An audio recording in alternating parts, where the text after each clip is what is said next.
नमस्कार दोस्तों, स्वागत है आपका अपने YouTube चैनल दीप वे में। आज हम लोग डिस्कस करेंगे एक्सरसाइज 1.6 के क्वेश्चन नंबर 1, 2 और 3। और इन तीन क्वेश्चंस को हल करने के लिए हमें जानना होगा लॉ ऑफ एक्सपोनेंट यानी कि घातांक नियम। इस चैप्टर से मल्टीपल चॉइस क्वेश्चंस पूछे जाते हैं और यह एग्जाम के दृष्टिकोण से बहुत ही इंपॉर्टेंट क्वेश्चंस हैं। तो चलिए सीखते हैं।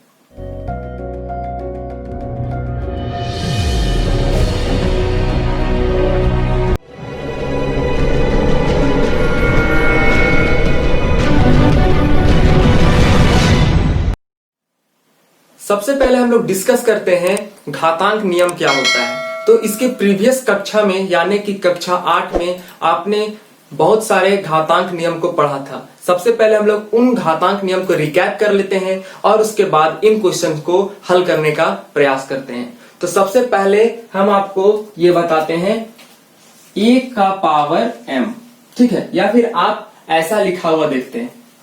एग्जाम्पल लेते हैं ऐसे। तो इसे हम लोग क्या कहते हैं? इसे हम लोग कहते हैं घातांक या फिर बेस, ठीक है।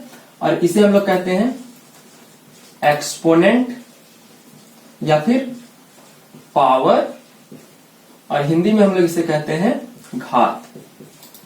5 का घात 7 या फिर 5 to the power 7, इस तरह से हम लोग इसे रीड करते हैं। अब इसके कुछ हम लोग फॉर्मूलास या फिर नियम को देखते हैं। सबसे पहला फॉर्मूला, ठीक है, इससे पहले मैं इरेज कर देता हूं।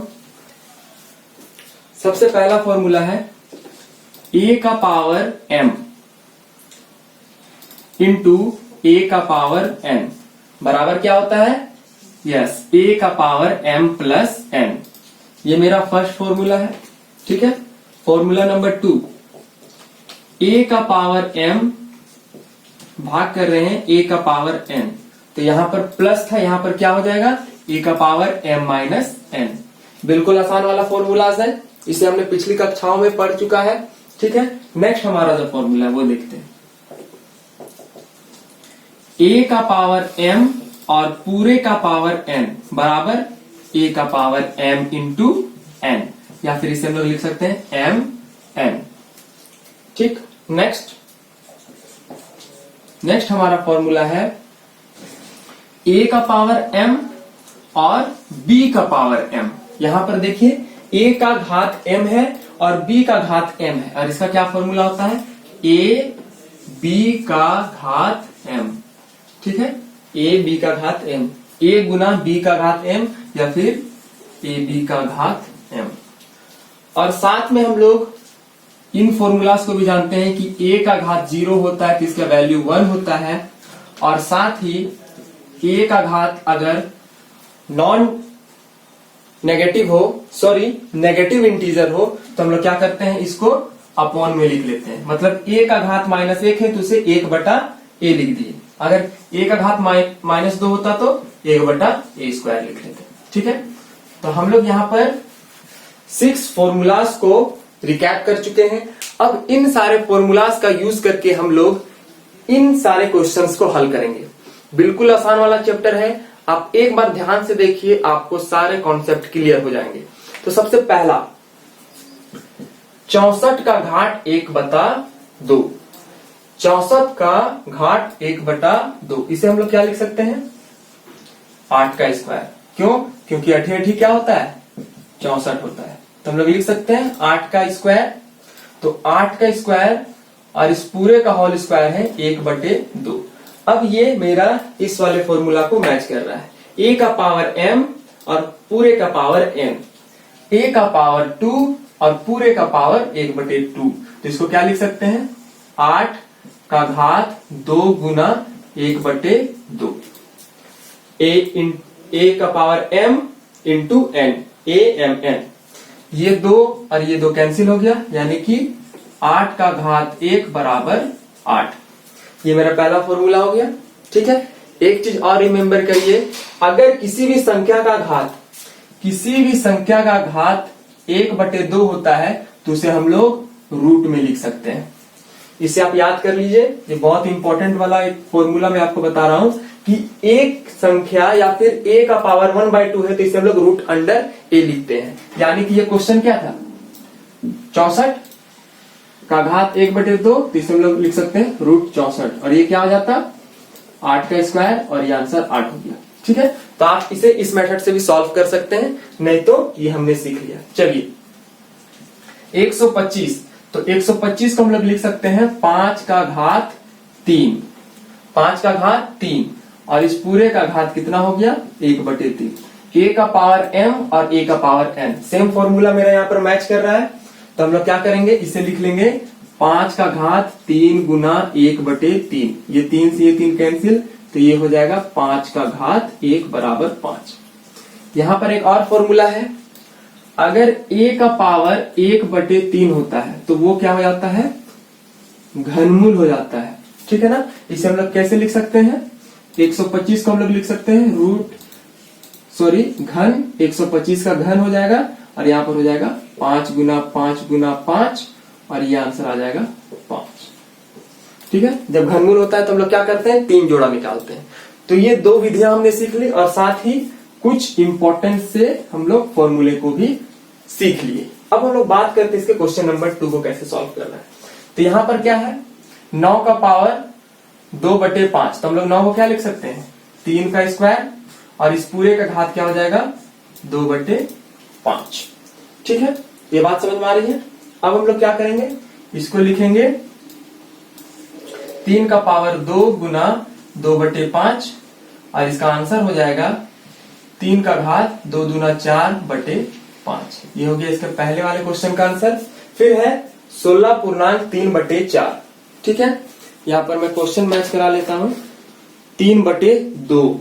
ठीक है, एक मिस्टेक हुआ है, इसे हम लोग ठीक कर लेते हैं। यहां पर क्या है 3/2 है, तो यहां हम लोग क्या कर लेंगे, इसे 3/2 कर लेंगे। ये हो जाएगा मेरा 3/2, ये 2 से ये 2 कैंसिल हो गया, यानी कि हमें क्या मिल गया 3 का पावर 3, और क्या होता है वो 27, 3 तिया 9, 9 तिया 27। तो ये बुक में ये क्वेश्चन था, थोड़ा सा मिस्टेक हुआ था, इसे हमने मैनेज कर लिया। नेक्स्ट चलिए अब इसके दूसरे भाग को हम लोग सॉल्व करते हैं।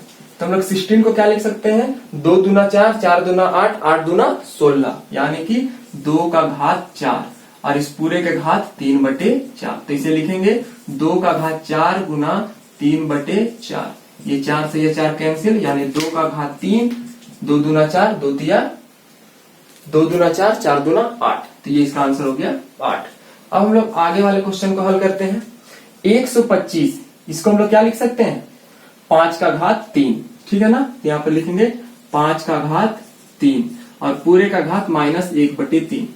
यहाँ पर अभी माइनस को कंसिडर नहीं करना है, अभी हम लोग सिंपल इसे सॉल्व करेंगे। तो ये हो जाएगा 5 का घात 3 गुना -1/3, ये 3 से 3 कैंसिल, यानी आ गया 5 का घात -1, और a का पावर -a होता है तो उसे हम लोग 1 के अपॉन में लिख लेते हैं। तो यहाँ पर आंसर हो जाएगा 1/5।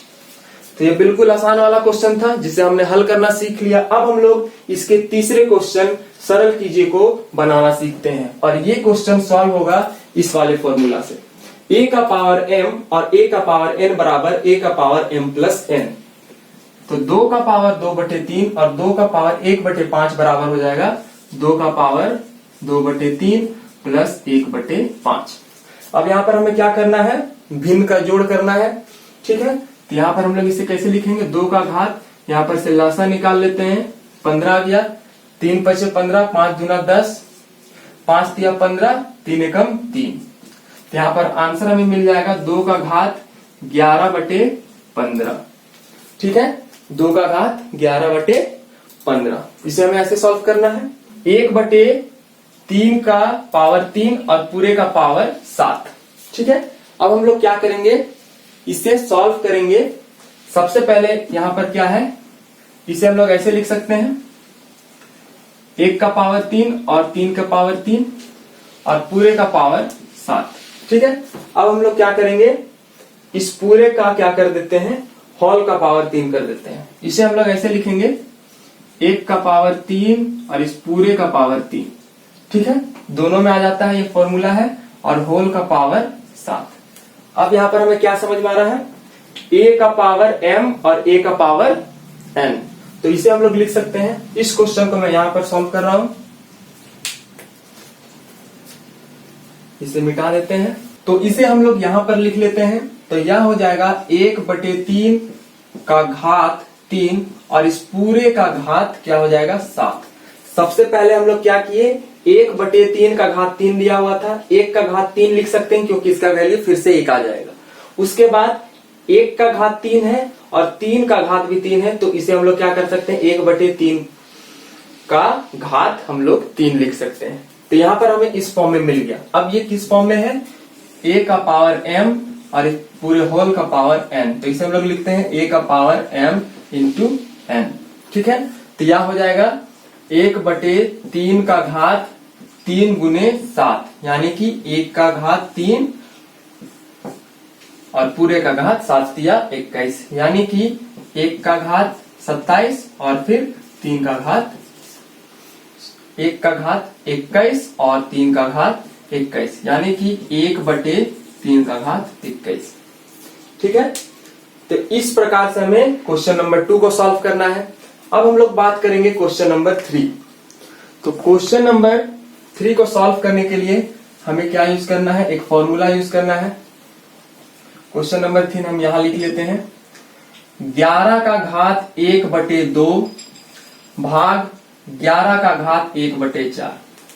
ये आपका इस वाले फॉर्मूला को मैच कर रहा है, a का पावर m भाग a का पावर n। इसे हम लोग a का पावर m बटे a का पावर n भी लिख सकते हैं। भाग का मतलब क्या होता है, अपॉन होता है, बाय होता है, बटे होता है। तो इसे हम लोग क्या लिखेंगे, 11 का घात 1/2 घटाओ 1/4। हर समान नहीं है, एलसीएम निकालेंगे 4 आ जाएगा, 2 दूना 4, 2 एकम 2, 4 एका 4, 1 एकम 1। यहां पर आ गया 11 का घात 1/4 और ये आपका आंसर। अब इसके लास्ट वाले क्वेश्चन को हम लोग बहुत आसानी से हल कर सकते हैं। 7 का घात 1/2, 8 का घात 1/2, यानी कि a का पावर m और b का पावर भी m। तो उसे हम लोग क्या लिखते हैं, उसे हम लोग लिखते हैं 7 गुने 8 का पावर m, यानी कि ये। अब इसे हम लोग क्या कर सकते हैं, 7 56 का घात 1/2 और ये आपका आंसर है। तो आज हमने इस वीडियो में, इस पूरे वीडियो लेक्चर में 1.6 को कैसे सॉल्व करना है वह हमने सीख लिया और साथ ही लॉस ऑफ कंपोनेंट यानी कि घातांक नियम को भी जाना। तो इस वीडियो में बस इतना ही। तो इस वीडियो के साथ ही हमारा क्लास 9th का फर्स्ट चैप्टर कंप्लीट हो जाता है। इसके अगले लेक्चर में हम लोग सीखेंगे इसके एक्सरसाइज 2.1 यानी कि चैप्टर नंबर 2। तो इस वीडियो में बस इतना ही। धन्यवाद, जय हिंद।